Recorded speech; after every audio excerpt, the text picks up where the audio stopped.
In this video, I'll be talking about Newton's third law of motion. What is Newton's third law of motion? Let's say you have two bodies. If a body 1 exerts a force or applies a force on body 2, then the body 2 also apply or exerts an equal and opposite amount of force, an equal but opposite force on body 2. So if you need to write down mathematically, how can we write down this equation? This is the way we can write down this equation. What does this mean? This means F12 is the force on object 1 due to object 2. F21 is the force on object 2 due to object 1. And you can see these two forces are equal, and the negative sign here tells you these two forces have the opposite direction. So in this example, you have a book which is lying down on a table. Let me draw all the forces acting on it. The force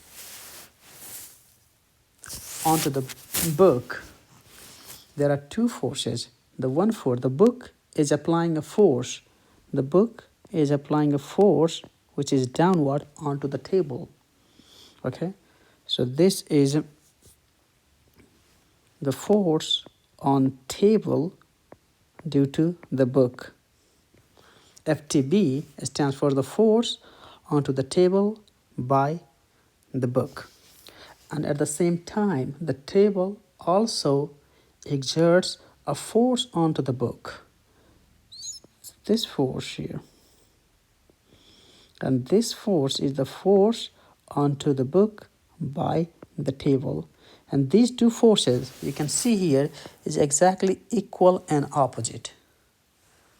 All right, and the force, so there are two forces acting onto the book.